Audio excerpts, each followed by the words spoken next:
Welcome to the home of the Mustangs, DCG TV. My name is Eric Connor. Time for another edition of the Mustang Full Gallop with Coach Scott Heitland. Welcome back, Coach. Good to be here. Still a little bit under the weather here, so Okay. I'll give you a little bit of knuckles. You know, last week, these are always more fun to do when you guys win, but the world's not a perfect place. I can't disagree. Took one on the chin a little bit last week. Yep. Lost 20-14 at Waterloo West. Started off great. I mean, you guys hit the chase-to-chase bomb right away, and then you scored another one. Then things, the miscues kind of took over. And what was your take on the game Friday? Missed opportunities, Yeah. I think is the best way to describe it. You can't, whether you're home or on the road, you can't turn the ball over 4 times and expect to win in a close game. We had opportunities, but I thought we responded really well after halftime. And, we can get into that in a little bit. But, it was one of those, we told them after the game, it's probably going to sting a little bit, and it should. Mm-hmm. It should because, a lot of credit to Waterloo West. They played well. They've got some good athletes. We knew that going in. And, that was a team where the longer you let them hang around, the more they were going to, be more difficult to put away, and we just couldn't get it put away. So, unfortunate and disappointing that we couldn't come out of there with the win. But, still to be sitting 4-2 going into week 7, we're in pretty good shape. Yeah, absolutely. And I like the positives that you mentioned. Defense, I thought played great in the second half. Yeah. Didn't allow a score at all. And what's your take on the defensive side of the ball? First half was a little rough. When you look at stats on the way home, we gave up 220 yards rushing to one of the Waterloo West kids, and that's usually not a good indicator that you're going to come out on top defensively. But to their credit, they were challenged very intensely by Coach Grotoff at halftime to just go out and kind of do their job. We were freelancing a little bit in some spots. Our tackling was really poor in the first half, and I thought they responded really well in the second half. Held them scoreless. In fact, really, I think held them and didn't even really threaten the end zone in the second half, which I thought was really good. And so I was proud of the way they responded, and really important that carries over into our stuff this week. Yeah, I was actually going to say that earlier as well, that the defense really held their own and gave you guys a chance to maybe come back and win it on that final drive. Just couldn't quite get it done. Yeah, we asked them to go out and just get us a stop, and told them, it's the offense's job now to go out and find that touchdown. And because of the big extra point block we had early in the game, all we had to do is score and kick the extra point to win. And, to have the ball back with under a minute to go, I really felt like we were going to go down and score and kick the extra point, and then we were going to sprint to the bus and just get out of there. But, it just didn't play out that way. Yeah. Well, the RPI came out this week. They have you 4-2 at number 12. For those that, we usually don't say anything about RPI or rankings, whatever, but for those that don't know about how this works in 5A, RPI is really important. It's very important. It's the only playoff indicator. District championships, district runner-ups don't mean anything. RPI, which is your strength index based on your wins and losses and your strength of schedule, is what gets you in, and the top 16 get in. It doesn't matter where they're from. It doesn't matter what district they're in. So, that was the first kind of sneak peek at, I guess, maybe where the index feels that we sit as a team. I'm sure we would have been a lot stronger at 5-1 than we were at 4-2, but to be in that top 16 with 3 games to go, we're really excited about that. And we just have to take one game at a time and keep winning football games, and we'll let the wins take care of themselves if we can get there, and start with one of those this week against Marshalltown. Week by week, right, Coach? Exactly. This may be the shortest answer you ever give me. This time of year, bumps and bruises happen, and it shows up on the field. What's the team health-wise, and then also how's the depth progressing? Yeah, so we're like anybody else going into week 7. We've got our fair share of guys who are on a no touch in practice. Some guys that we're not near as physical in practice right now as we were in the first month.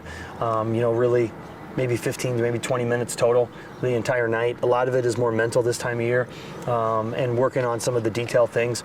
I think we've played pretty physical football all year, and so I'm not worried about backing off. It's something that every coach does, and every coach does this time of year. So we're like everybody else. We've got some guys that are nursing some things that are probably not going to go away till the season's over. We had some guys. We had just kind of about week 5 we started to have some of that stuff catch up with us. So the depth isn't bad. We've got some JV guys that have shown some things over the first 5 weeks too that we feel comfortable that we can rely on, and so we're in good shape compared to some other people out there right now. It's a lot longer answer than I thought you'd give me on that. Well, I got to give them their money's worth. There you go. So I thought it would be interesting. Maybe here's another a look behind the curtains type of thing. I know what I do at halftime. I get a water, get something to eat, go to the restroom. What do you guys do? You enter the locker room. What's the conversations in a general term? Do the guys eat, drink anything? And what just goes on for all the viewers out there at halftime? Yeah, so when the first half gets done, the first probably 4 or 5 minutes, we let the guys go in and just, be in there by themselves. Leadership is really important on our team, and we have some guys that I'm sure will go in and talk. And, they'll talk with each other about what's going on, and they'll talk with each other about, some things we have to do in the second half.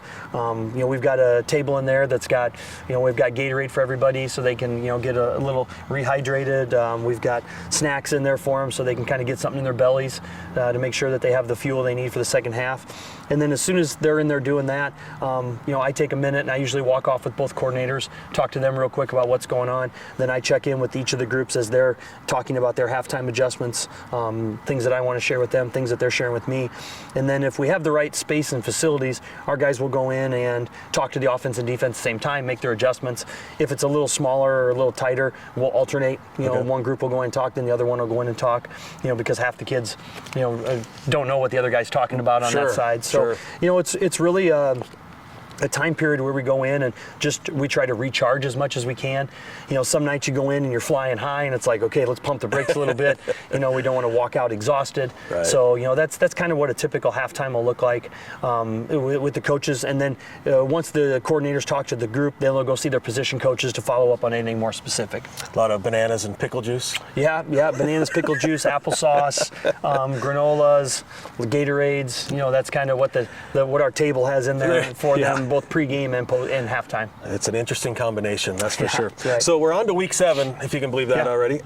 Friday night, you travel to Marshalltown, 3-3. They do a little, some funky stuff on offense that you got to prep for. What's this week look like? Yeah, it's they've only thrown the ball I think 23 times all year. Wow. So they are a run-first team. They're a lot of option that we're seeing in our scout film and stuff. And so a 3-3 football team that I'm sure is very excited to see us come to town. Again, I keep telling our guys we're the new kids on the block, and everybody wants to knock off the new kids. So, it'll be a very good game again this week.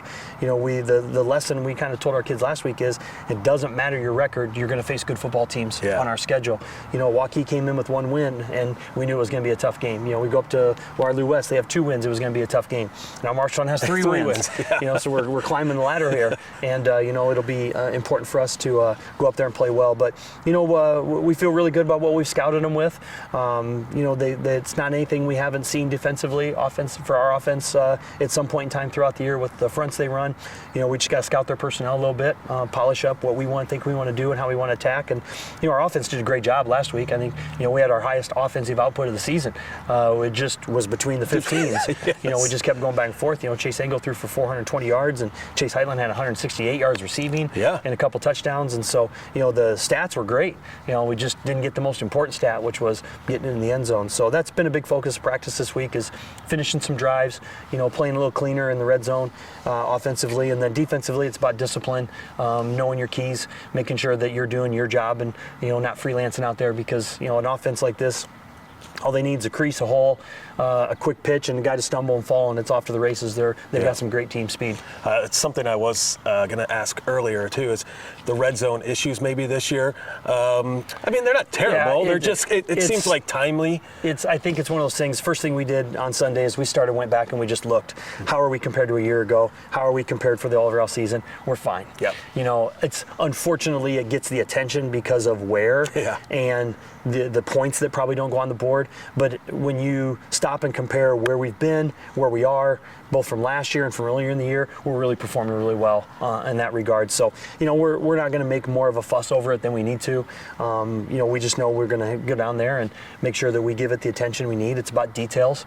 I was just talking to the guys tonight before practice started that, the most mentally tough and the most mentally disciplined people in the world do the simplest things right day after day after day after day and don't get bored doing it. And that's kind of the message this week is we've got to be really good at the simple things and not get bored doing them because they make such a big impact over the course of a week, of a course of games, and a course of a season. Well, we can't wait to see it Friday night, Yeah. Coach. Thanks for joining me once You bet. again. You bet. Glad to Friday be here. night, Marshalltown.